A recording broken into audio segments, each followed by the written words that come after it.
Yahoy! Magandang umaga po sa inyo lahat mga kaibigan. Yes, show Topacio. Sa ngalan ni Atty. Ferdy Topacio, ako po si Miss Juvie de Guzman. Ayan.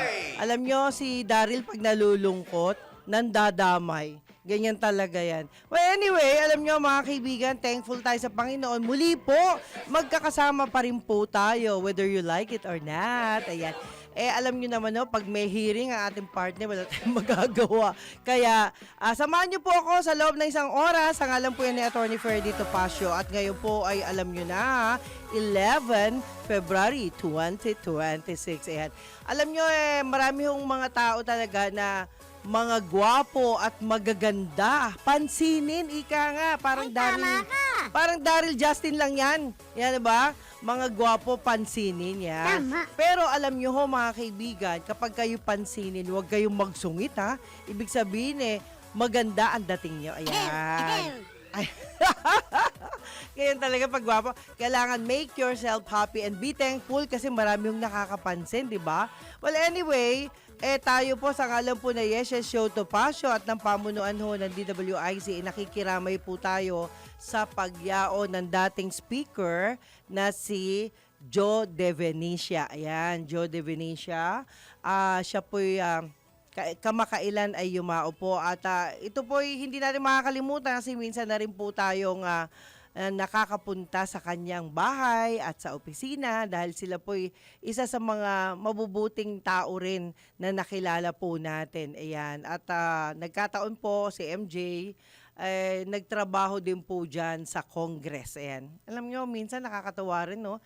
Nakikilala mo yung mga taong hindi mo nakikita sa personal pero nakikilala mo siya dahil may kilala ka doon sa kanilang pinapasukan. Kaya minsan, thankful din tayo at nakadaupang palad natin sila. Yan. Lalong-lalo na si Joe De Venecia na meron hong malaking partisipasyon din sa mga kwentuhan, sa mga magagandang balita noon. At minsan din, alam niyo naman meron din huyang mga magagandang kwento, lalo na nung ang LBN Studios pa ay nandiyan pa. Hindi pa ho na, hindi pa na re-remodel yan. Diyan natin nakakakwentuhan sila. But anyway, ang pagyao po ni dating speaker, JDV, ay bagamat nakakalungkot talaga kahit naman sino, di ho ba? Malulungkot kayo lalo na kung nakilala nyo na sila. Ganun lang ho ang buhay. At nakikiramay din po tayo sa kamag-anak, I think, ni Jackie, no? Jackie Santos. Sana po ano man yung mga yumao ganyan ho talaga. Lahat tayo ay may takdang oras yan. Huwag na tayong malungkot. Ipanalangin na lang natin yung mga kaluluwa nila na sana ay anyway, nananahimik na daw yan. Ayan, sabi po ng nakausap ko. At minsan, ayan, alam nyo, marami yung klase ng mga magagandang gamutan, magagandang mga herbs, alam nyo, tayo po ay mas maniwala sa mga doktor dahil sila daw po ay nag-aral. Pero yung mga naturopathic doctor din ay pinaniniwalaan na rin po ngayon, kaya thankful ho tayo. At marami ho tayong kilala na nagpapatunay na sila po ay gumaling dahil din po sa magandang paniniwala nila sa mga herbs, sa mga halamang gamot. Yan, yung halamang gamot kagaya ho ng madalas nating ilaga, dahon ng bayabas. Yan, malaking tulong din po yan. At of course, depende na rin siguro sa tao yan at kung tayo po ay merong magandang pakiramdam sa mga halamang gamot, utos ho yan ng lola ko. Kaya ang lola ko ho, hindi ko makakalimutan. Dahil ho sa kanya, nagkakaroon tayo ng magagandang ideya ukol sa mga halamang gamot. Okay, at alam nyo, itong nakakatakot yung mga utang-utang lalo na sa bangko. Alam nyo, minsan mag-isip-isip din ho tayo kung tayo po ay walang sapat na pera. Siguro ho, medyo iwasan natin ang pag-utang. Kung wala ho kayong regular na sweldo, wag ho kayong mangutang at delikado rin ho yan. Sa ngalan po ni Atty. Ferdy Topacio. Tayo ho, ayaw natin magbigay ng problema kanino man, kaya iwas-iwas tayo sa utang. Yan. Utang na loob at utang na pera. Minsan ho talaga ganyan ho ang buhay. At singil ng kuryente naman ay inaasahan ho talaga ang pagtaas niyan mga kaibigan dahil sa malapit na ang pagtag-init, no? Iinit na ang inyong mga bulsa, iinit na ang inyong pakiramdam dahil din po yan sa hindi nating inaasahang mga sobrang pag-init at siguro hindi na ho tayo laging nakaganit. Dito ho kasi malamig ho yung aming kinaroroonan. Napakaganda ho ng atmosphere kapag malamig. Yan. Kaya thankful tayo sa pamunuan kasi kahit papaano, di ba, malamig-lamig ho dito. Kaya yung mga tao hong naririto, lahat po yan ay malamig ang ulo. Hindi ho sila yung taong lagi. Alam nyo minsan, no, ang panahon din ho kasi ay katumbas ho ng ating kaugalian. Yan. Kapag malamig ang inyong paligid, malamig ang iyong paligid. Alam nyo na, kapag ganyan, pag ganyan hong malamig-lamig, maghanap ka ng kayakap, di ho ba? Oh, yeah. Kaya kapag kayo ho ay may mahabang unan, enough na yan. Maganda ho yan. At yung mga walang kayakap naman, maghanap na ho kayo kasi malapit daw. Malapit na raw. Aba, mayroong nagsasabing, malapit na Valentine's Day, dapat daw may kayakap. Ano yun, Weng? Ano yun, Wenen? Ikaw talaga, wala kang kayakap. Ayan, di natin alam. Ayan, ang alam kong walang kayakap dyan, si JM ba yun? Hindi ko alam nakakita si JM, laging nag-iisa. Ayan.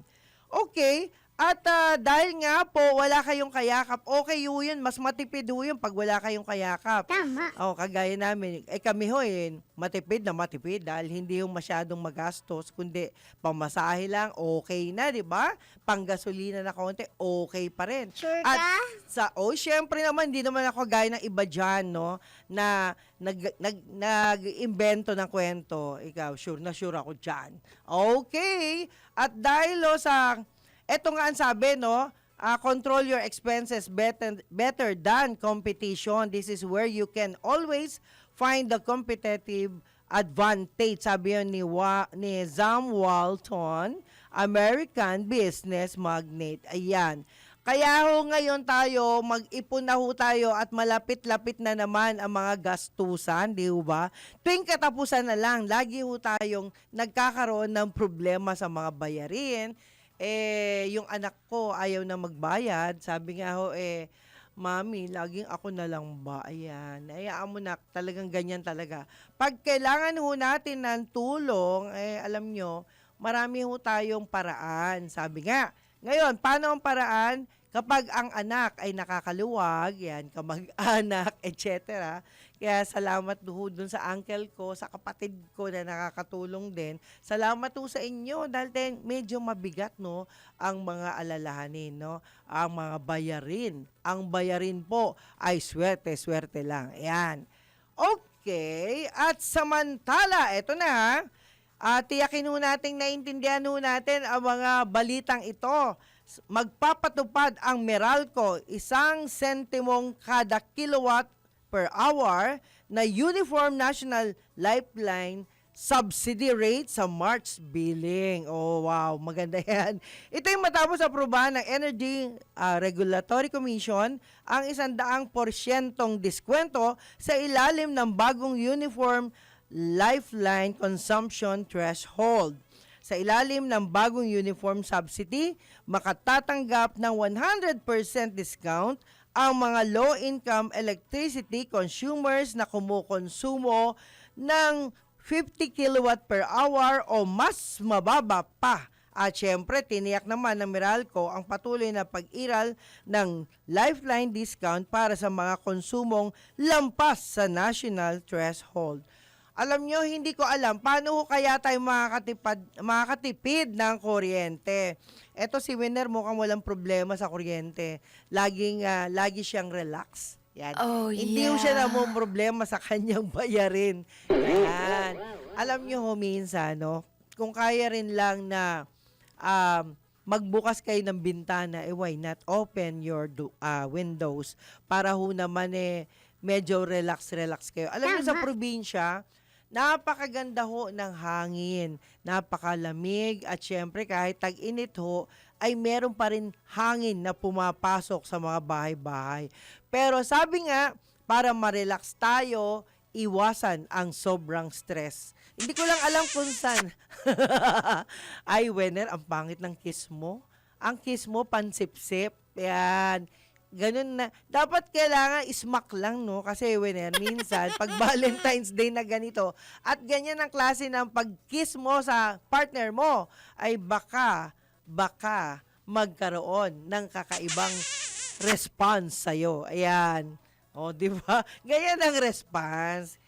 Okay. At samantala, ipag-uutos ng Department of Agriculture sa mga rice importer na bumili muna ng palay upang makakuha ng rice import allocation sa second half ng 2026. Ayon kay Agriculture Secretary Francisco Chu Laurel Jr., ang pagpasa ng rice industry and Consumer Empowerment Act ang magsisilbing legal na batayan ng hakbang na ito. Yan. Nako.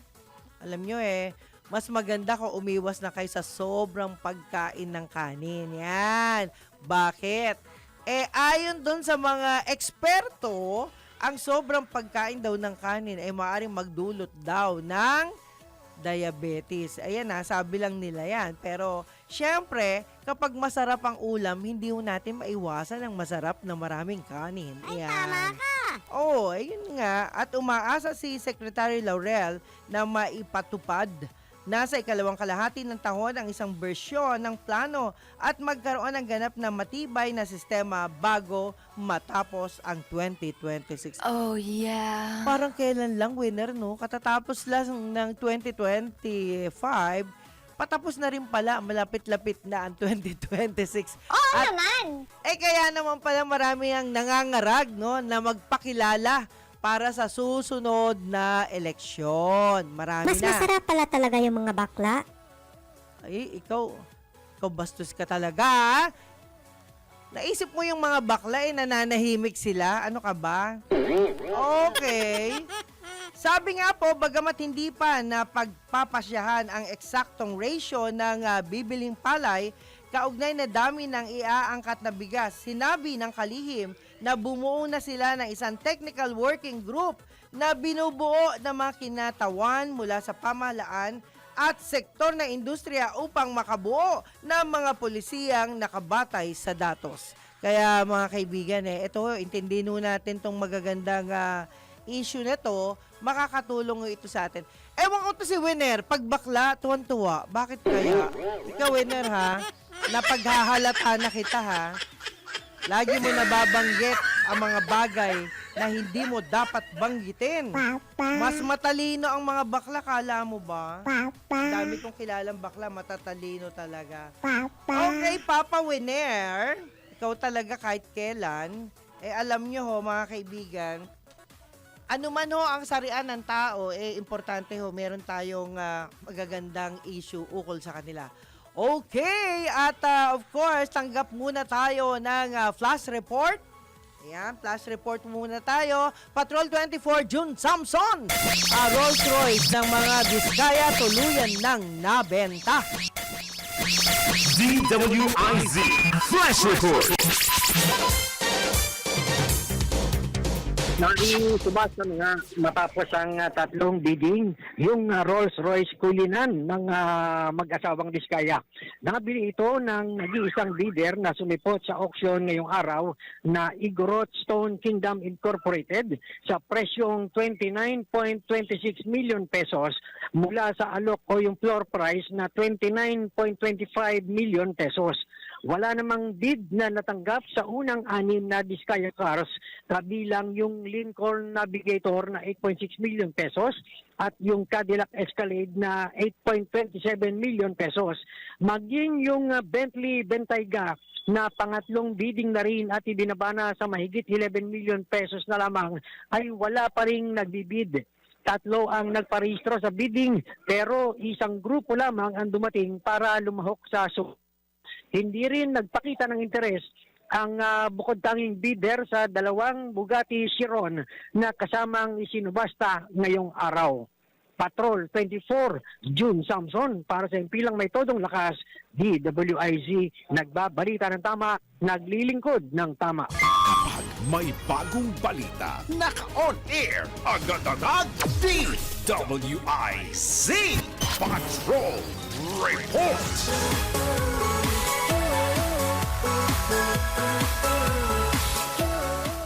Yahoy! Balik tayo sa Yes Yes Show Topacio sa ngalan ni Attorney Ferdy Topacio. Alam nyo, ewan ko lang no, kung marami pa bang nangangarap makasakay sa mga mamahaling sasakyan sa panahong ito ng taghirap, di ba? Taghirap po ngayon. Pero swerte naman ang mga taong nakakabili, nakaka-afford, at syempre, yung mga taong nakakasakay sa ganyang mamahaling sasakyan. Talagang bukod tanging pinagpala kayo. Ayan. Ewan ko lang si Winner kung gusto pa niya sumakay sa Rolls Royce. Ito kasi, tingin ko, mukhang naranasan niya na sa dami ng kanyang mga kakilala at kaibigan. Okay. At pansamantala, alam nyo, napakaganda ho ng sitwasyon ngayon ni Chris Aquino. Ayan. Si Chris Aquino po ay isa rin sa mga gusto nating artista nung araw, lalo na nung siya'y bata-bata pa, no? Siya po noon araw ay madalas sa FEU kung saan nung nakakulong ang kanyang ama ay lagi natin siya nakikita at nakikiusap sa lahat ng mga estudyante na suportahan na ang kanyang ama ay makalaya na. Nung time na yon ha. Well, anyway, at thank God kasi kahit papano nakakasurvive na po siya. Kailangan po niya ng Tai Chi teacher. Yan, Tai Chi teacher at walking coach. Alam nyo, ang paggaling na isang tao, naniniwala ako, God willing yan, at not only that, ang paggaling na isang tao ay nasa sarili nating katawan. Wala ho sa ibang tao yan, wala ho sa gamot, wala ho sa kung ano-ano pa. Kasi syempre, basta tuloy-tuloy lang po tayong manalangin, yan, importante din po yan. At tuloy-tuloy lang po tayong maniwala sa ating mga sarili. Kaya yung paggaling natin, minsan kapag may sakit ho tayo, o kayo, kung kayo po'y may sakit, minsan nasa ano po yan nasa sarili nyo po yan. Kung talagang gusto ninyong gumaling, ay gagaling po kayo. Tama. Kailangan yung may katawan na may sakit, lumaban po. Kagaya rin ho yan ng lagnat, di ba? Lagnat, o yung mga common na sakit, di ba? Kapag gusto nyo gumaling, meron hong gagawin na paraan para kayo ay gumaling. At lagi kayong maniwala rin sa sarili ninyo na gagaling kayo. Kapag meron kayong konting karamdaman, huwag nyong itulog ng itulog yan. Huwag nyong ihiga ng ihiga yan dahil minsan, yan po ay nagiging problema ho sa atin. Yan. Sana ho ay lagi po tayong umasa. Naggagaling tayo sa pamamagitan din ng tamang pagkain at tamang iniinom. Minsan, ayon sa mga eksperto, lalo na yung mga doktor, di ba sila yung mga eksperto dyan lagi nilang sinasabi, let your food be your medicine.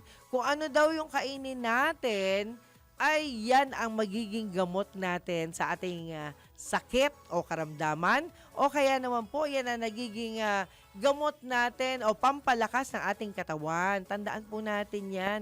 At wag po yung laging inom lang tayo na inom ng gamot tapos hindi naman tayo kumakain ng tamang pagkain. Pag alam naman po natin na hindi po pwede yan sa ating katawan, wag ho natin piliting kainin yung mga bagay na makakasama. Lalo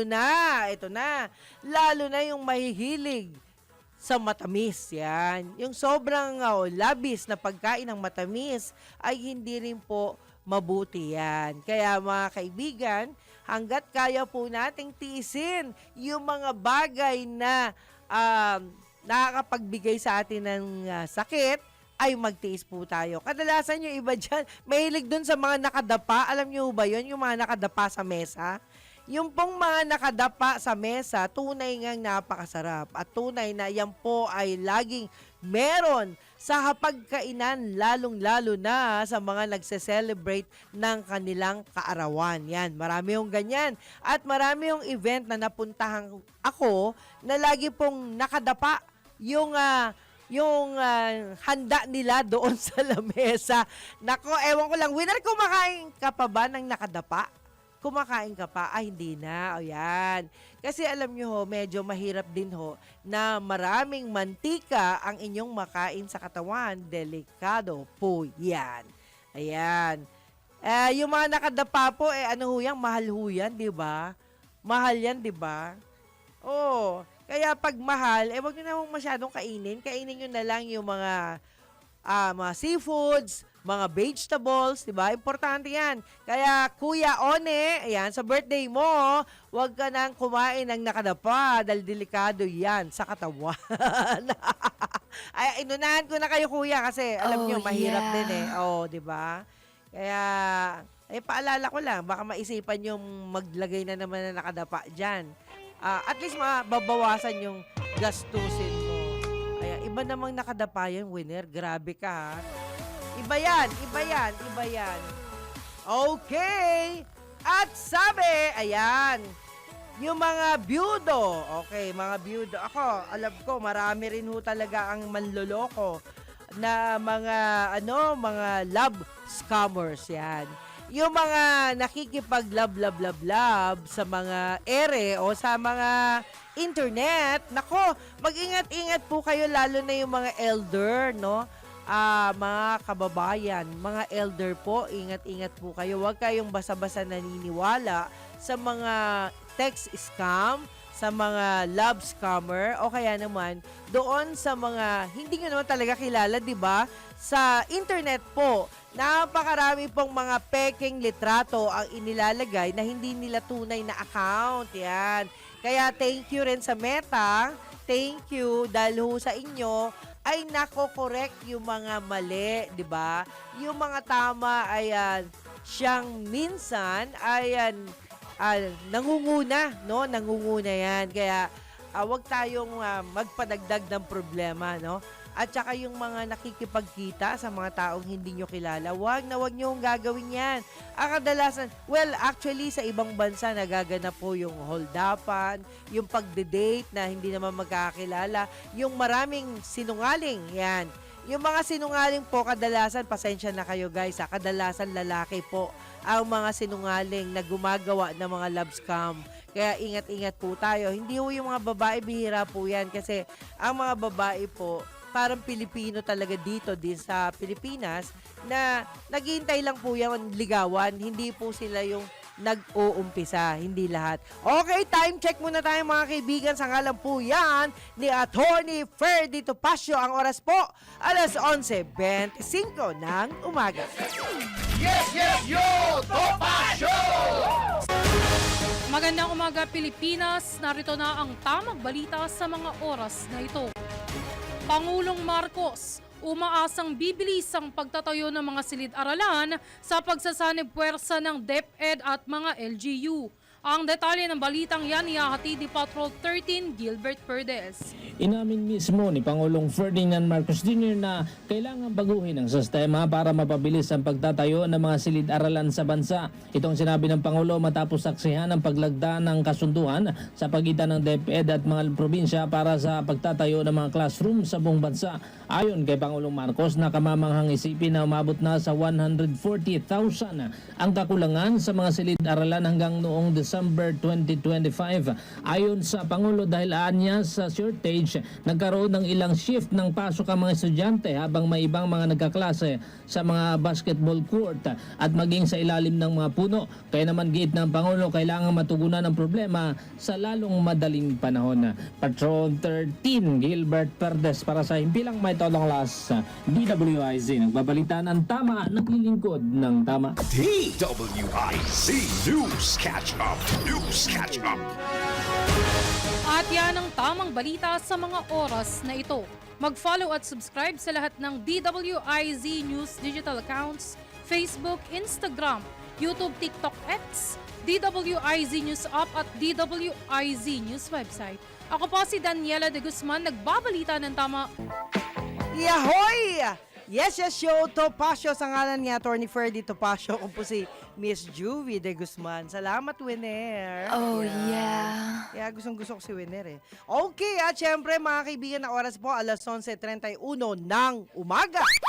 Yan, para ho yan sa inyong lahat. At syempre kay Attorney Topacio. Alam niyo ho ba, mga kaibigan, ngayon po kasi marami hong nagsasabi na daw. Ito po naman connection dun sa mga nagsasalitang mga government official natin. Hindi naman ho lahat, no? Kailangan daw natin ng isang psychiatrist. Bakit ganun, psychiatrist? Okay. Minsan daw, may mga nagsasalita daw po na tila hindi pinag-iisipan ang sinasabi daw nila. Nako, hindi naman po ganun. Siguro po yung po'y damdamin lamang nila. Anyway, okay. Dahil po kayo ay masidi ang inyong request, tingnan natin ha. Alam nyo ho, ang pagdulog sa psychiatrist ay mas mabuti. Ayan, mas mabuti lalo na doon sa mga mag-asawa na gusto nang maghiwalay. Yan. Kasi nagagamit po ang result mula sa psychiatrist sa kanila pong mga pagkakaalam sa kaisipan ng isang tao, sa babae o sa lalaki. Minsan, akala ho ng iba basta-basta lang po, hindi po. Ang ayon doon sa mga dati po nating nakasama sila, Doc Rainier Umali, no? Bagamat pumanaw na po siya, napakarami hong klase ng pagkakatao o ugali meron ang isang tao. Hindi po lahat ng mga kaugalian ay pwede hong pagpasensyahan, lalong-lalo na sa mga nagsasamang tunay na nagmamahalan. Bagamat minsan ay nagkakaroon ng distansya o problema ang bawat isa dahil sa kanilang mga ugaling hindi rin inaasahan. Yan po ay ayon doon sa mga eksperto. Kaya po minsan kung kayo po ay may mas nais na impormasyon, mas maganda ho sa psychiatrist po tayo dumulog para ho sa mas magandang mas magandang advice, no, magagaling sa kanila. Yan. Okay, medyo hindi ho natin makuha yung nais ninyo. But anyway, ang importante lang mga kaibigan, dumulog kayo sa mga tamang tao, no? Kapag kayo po ay may problema sa puso, di ba? Dumudulog tayo sa heart center, sa mga doktor para sa puso. Lagi naling tatandaan na bawat doktor ay may kanya-kanyang expertise yan. Kagaya rin po ng mga lawyer, yung mga abogado po ay may kanya-kanyang expertise yan. Ang abogado po ay merong kriminal, na alam nila ang kriminal na legal, yan. Mga sagutin ukol sa pagkakaroon ng krimen, alam nila po yan, no? Kaya hindi lahat din ng abogado ay alam po nila yung iba't ibang panig ng problemang legal dahil po yan po ay kanilang pinag-aaralan. Well, yan po ang sabi nila. Sa mga kaibigan ho na nag-message sa akin, pasensya na ho kayo ha. Hintayin natin si Attorney Topacio dahil may hearing po siya at baka po ay dumating o humabol. Kung hindi man ho ay bukas baka dumating yan.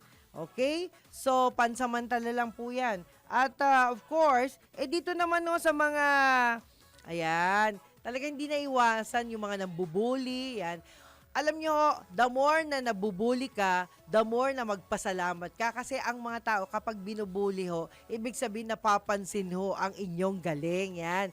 Meron ng mga tao na yung mga wala ho kasing ginagawa, walang alam na gawin, kundi manira ng kapwa. Itong mga taong ito, pagbigyan nyo na.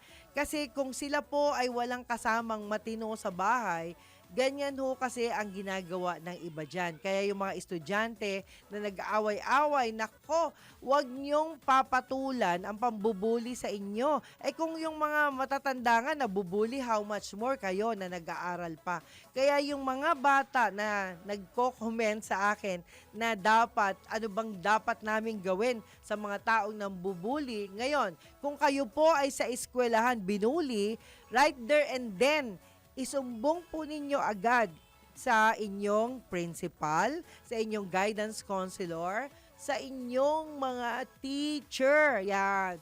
Alam nyo, minsan, yung pambubuli kasi, yan po ay sakit ng mga taong walang masyadong pansin. Yan. Yung pambubuli po ay hindi ho yan ginagamit na tama para sa mga term, pero ito po yung hindi magandang dahilan kung bakit po sila nagkukulang sa pagmamahal. Meron ng tao na gustong-gusto lagi siyang pinapansin. Yan po kasi ang ang ibang tao na naghahanap ng katuwang na hindi ho siya masaktan. Kalungkutan ho minsan yan, no? At sana po, wag niyong palakasin ang pambubuli sa inyo. Kung hindi na ho tama, pwede ho kayong magsumbong sa mga kinauukulan, lalo na sa kapulisan. Pwede rin kayong magsumbong, di ba? Minsan may guest ho tayong pulis dito na nagiging kaagapay po natin ang grupo ng mga MPD Eagles yan. Meron ho tayong mga kasama dyan na po pwede ho makatulong sa inyo dahil po si Police Major Jun Saigo po ang head ng dito po sa MPD, ang head po ng ito po itong grupo nila na nagbibigay ho ng advice para sa para sa mga taong nalulungkot o walang problema na makausap. Pagtatanggol ika nga sa inyong problema sa inyong kinakaharap. Okay, samantala, magbibigay muna tayo ng news. Alam niyo ho, ang mga news natin talaga, di ba? Iba-iba. Merong maganda, merong hindi. Pero this time, ay tiniyak ni Blue Ribbon Committee Chairman at Senate President Pro Tempore Pampilo Lacson kay Ombudsman Jesus Crispin Remulla at sa publiko na nakabatay sa mga ebidensya sa kanilang mga isinasagawang serye ng pagdinig ang mga rekomendasyon sa Partial Committee Report ukol sa flood control anomalies. Yan. At alam nyo, magkasya na po kayo sa pakikinig, magkasya na po kayo sa magiging desisyon kasi wala ho tayong magagawa dyan kung yun po ang investigasyon nila. At wag na rin ho kayong magalit, mag-move on na rin ho tayo. Tugon ito ni Senator Lacson ay kailangan pagtawag ni Ombudsman Remulla sa politika basehan ng naging desisyon ng Senate Blue Ribbon Committee na baguhin ang ilang lengguwahe sa report para maging katanggap-tanggap sa lahat. Ayan. Ayon sa Senador, batid ni Ombudsman Remulla bilang dating kongresista, ang laro sa politika, mababa at mataas na kapulungan ng Kongreso. Pero tiniyak ng Senador na ibinatay nila ang report sa testimonial o documentary evidence sa kanilang nakalap na panahon ng investigasyon. At syempre, wala rin anyang nabago sa mga nag-leak na draft partial committee report pagdating sa sustansya at intent o layunin nito. Ayan. Alam nyo, wala naman tayong choice kundi makinig at it's either maniwala o hindi. Kung hindi naman kayo naniniwala, better luck next time. Ganun lang ho yun. Medyo mahirap po yun. Lagi tayong galit, no? Lalong-lalo na yung mga, sabi nga dumadating na tayo sa yugto ng tagumpayan. Alam nyo, pag kayo naging elder, yugto na ho ng tagumpayan. Dahil ibig lang kong sabihin, ando na po tayo sa hangganan ng tamang kaisipan. Yun, whether you like it or not, maniwala o hindi, nasa sa atin na po ang desisyon. Samantala pa rin paigtingin pa ng Office of the Ombudsman ang maagap na aksyon laban sa katiwalian sa pamahalaan. Sa isang press conference sa Baguio City, sinabi ni Ombudsman Jesus Crispin Remulla na nais niyang kumilos agad ang kanyang tanggapan at hindi lamang umaksyon kapag may reklamo na. Yan. Mahalagaan niya ang isinagawang strategic planning session upang malaman ang mga kakayahan at kakulangan ng tanggapan at mas maging handa sa paghabol sa mga tiwaling opisyal. At syempre, dagdag pa ni Ombudsman Remulla, dapat maramdaman ng mga tiwaling opisyal at pribadong individual na seryoso sila sa pagpapatupad ng batas dahil minsan ang takot sa parusa ang nakapipigil sa paggawa ng mali. Ayan. Okay. Ayan, sabi niyo yan. Salamat po. At syempre, nako ha, mga kaibigan, pag kayo po pala ay nagwi-withdraw sa ATM, nabiktima na ho ako no ng pagwi-withdraw sa ATM, tapos po wala naman lumabas, 'di ba? So ibig sabihin, i-report daw agad. Pero bakit gano'n, no? May mga bangko na mahirap talagang kausapin, lalo na sa mga ganun. Kaya ingat-ingat din po kayo. Kung magwi-withdraw kayo, siguraduhin po ninyo one time lang. Huwag yung gawing twice, no? Nangyari po sa akin na wala yung pera na hindi ko alam. Tinanong ko, pinareport ko, agad-agad. So, ito po ay bagay na naranasan ko na hindi nyo dapat maranasan. Kaya po sinishare ko sa inyo dahil tayo po ay merong mga bagay na nagagawa sa ATM na hindi ho natin alam. Yung dahil sa 2 times kang nag-try na mag-withdraw, putol-putol kasi yung pagkuha mo, ayan po ay nagbibigay ng kalituhan sa machine daw. Yan ang sabi.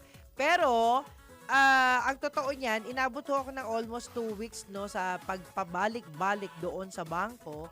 Halos naubos na nga po yung amount ng perang nawawala dahil sa pabalik-balik nga ho. Alam nyo naman ho, pagdating ng Commonwealth Avenue, napakahirap sumakay, napaka-traffic. Nako, saklolo po sa mga kinauukulan. Ang Commonwealth Avenue po ay hindi na ho natin maintindihan. Sobra-sobra na po ang dinudulot nitong kadami ng problemang ibinibigay, no? Kaya ho, sana wag kayo mabiktima. Kaya mag-ingat ho kayo sa pag-withdraw, lalo na yung pagpipindot ninyo. Ayan, yung mga number. Minsan ho kasi, di ba, kabisado natin, bakit nagkakamali? Yung machine. Ayan. Isa pang karanasan, kapag ibang lugar o ibang, let's say, si Bank A ang inyong bangko, tapos nag-withdraw kayo sa Bank B. Yan. Medyo hindi humaganda ang magiging result. Magiging undispense. Ito po'y kadalasang nangyayari, guys. Kaya ingat-ingat po kayo. Kasi alam nyo ho, mahirap pong mawala ng pera. Yun nga, mawala 1,000 mo lang mahirap na. How much more kung mas malaki pa dyan. Kaya ho, huwag kayong basta-basta na nagmamadali. Yan.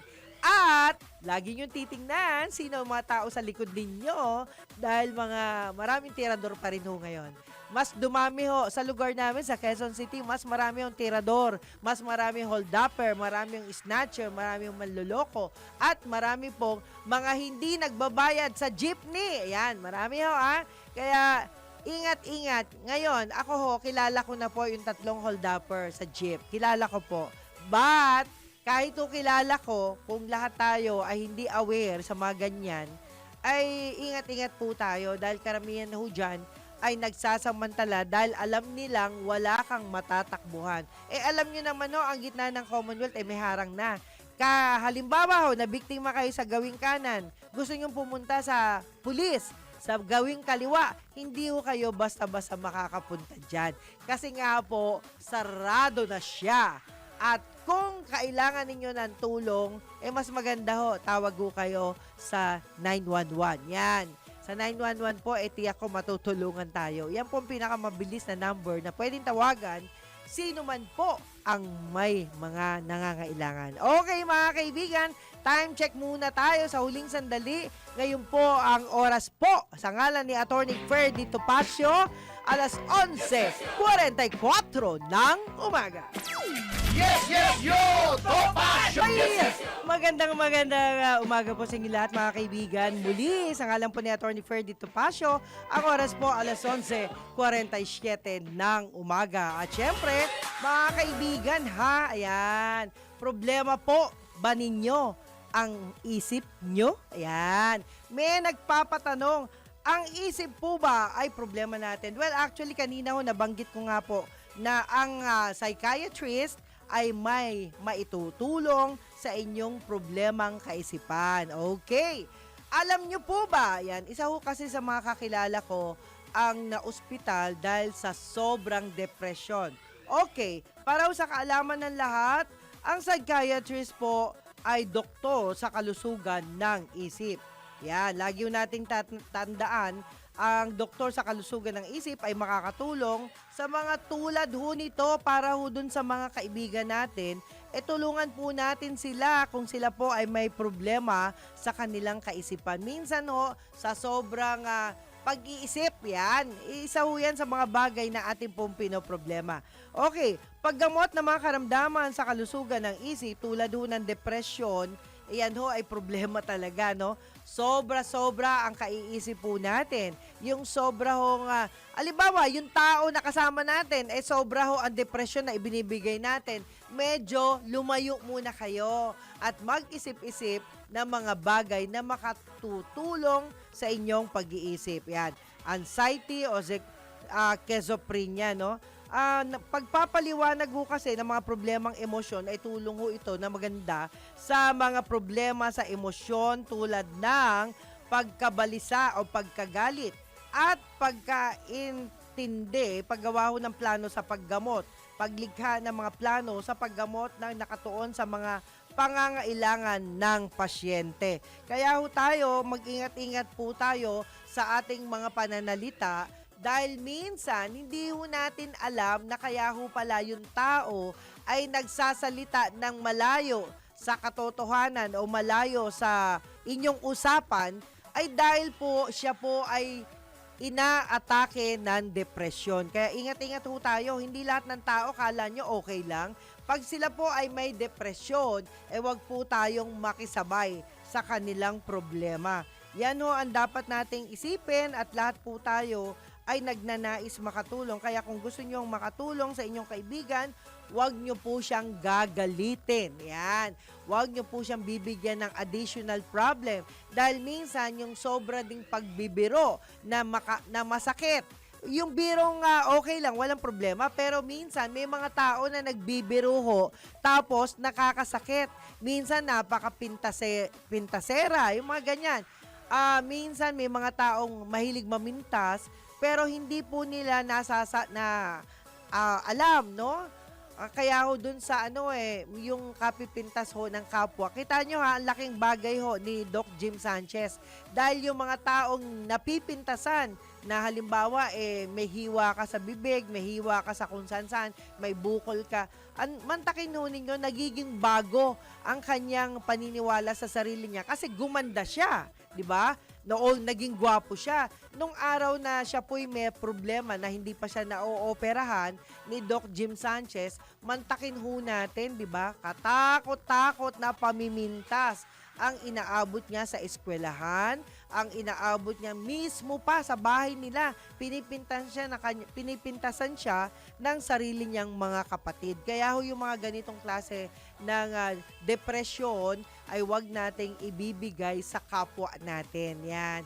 Malaking bagay din po na kahit na po mas maganda, anin nyo na lang, sakyan nyo na lang kung ano man ho yung problema ninyo sa kanila. Kung ano man yung nakikita ninyo na hindi maganda sa kanyang appeal, pagpasensyahan nyo na. Hindi naman ho lahat ay nakakaintindi, di ho ba? Sana po ay ganun po tayo. Okay, pagbati na tayo. Yeah, dito na tayo sa Jim Paredes natin. Sa ngalan po yan ni Atty. Ferdy Topacio. Hi! Lahat ng mga friendship natin at saka kapatid, pahingi po ng ating chat ngayon. Yan. Ngayong araw na ito para ho dun sa mga chatters natin na nandiyan dyan.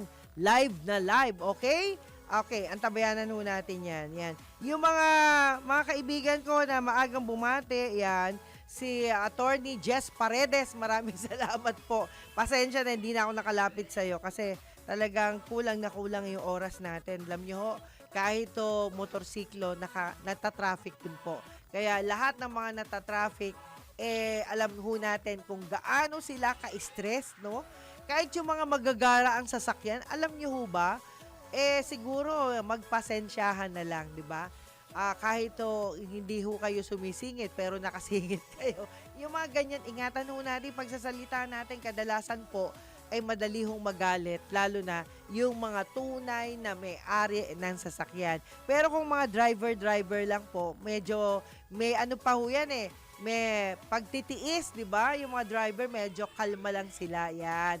At yung mga rider, ganun din. Yung mga rider na makadalasan, they own the motorcycle. So, hindi ho natin masasabing sila po ay hindi nag-iingat. Dahil, lalo na kung yung sasakyang yung sasakyang ginagamit nila o motorcycle na ginagamit nila ay kanila, of course, iingatan nila yan. Okay. At ngayon naman, salamat po sa panonood. Yan, Ernesto Marquez, good morning. Ayan. Ay, Kalando Marquez nga pala, good morning. Salamat po sa inyo. Ayan. Kahit na hindi tayo nagkikita-kita, get well soon. Okay. Gerald Calzado, yeba. Ayan, salamat po. Opo. Thank you so much for watching. Ayan. Ang club. Ayan. Good morning din po. Ayan, Ma'am Juby. Okay, salamat po. Maru Berzosa. Good morning, Attorney Ferdy, Ma'am Juby. Salamat po sa inyo. Leo Teneros. Ayan, good morning din po sa iyo. Ayan. Romeo De Jesus. Ay, good morning. Ayan, salamat po. From North Caloocan City. Nako, madalas ako dyan sa Caloocan dahil po kay Direk Arlene Ong. Yan, Direk Arlene Ong and company, marami pong salamat. Yan. Of course, Larry Ruga. Yan, good AM. May sinabi ba na i-give up na yung Kalayaan Island? Kasi yun ang dinedakdak ni Tariela. Wala naman. Ay, nako. Sinabing ganon. Decent. Oo. Wala akong alam. Wala akong alam, Sir Larry. Wala po. Oo nga, tama ka. Anyway, minsan po, ang mga tao baka po na-stress na kasi kaya po minsan nakakapagsalita ng hindi tama yung tao ay dahil sa stress na siya. Okay, baka lang po Leo Teneros, okay, sang-ayon ka ba sa investigasyon sa korupsyon? Hindi magandang balita yan. Oo nga bahala na ho po. Alam nyo, na-stress na kasi ako sa sobrang dami ng investigasyon pero wala akong makitang magandang resulta, kaya sorry na lang. Yan po yung kalooban ko Yung kalooban ninyo, ginagalang ko po yan. Yan. Salamat po, Sir Leo. Yan. Okay, better luck next time. Trilyon ang ninakaw sa sambayanang Pilipino. Hindi pwede. Okay, hindi pwede. Ayan. Kita nyo, hindi pwede. Ba't naging kengko ito? Okay, hindi daw pwede. Ayan. Ay, grabe, no? Kaya ho tayo, pag hindi ho pwede, okay lang po yun. Kasi kanya-kanya ho tayong panahon, di ba? Panahon ho nila ngayon. Kaya kung nakikita ho natin na hindi ho natin gusto yung nangyayari, panahon ho nila ngayon. Kapag ang isang tao po ay merong gusto, tas hindi nyo makita yung gusto, wala ho tayong magagawa dyan. Dahil po, inuulit ko, panahon nila ngayon. Hintayin na lang po natin ang panahon natin dahil po marami pong mga abogado ang naniniwala sa kanilang mga pinag-aralan.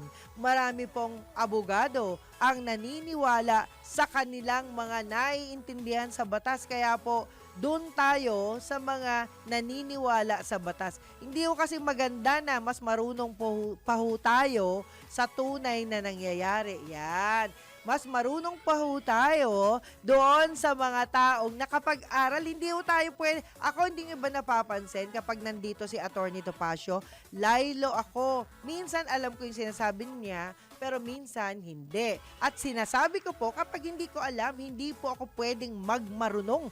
Lalo na si Attorney Topacio ang nagsasalita ukol sa legal na bagay. Kaya po ako, take note tahimik po ako kapag dyan si attorney kasi gusto ko rin matuto ng anumang dapat matutunan natin. Hindi po ako pwedeng magmagaling. Ako po'y magaling lang sa bahay namin. Yan.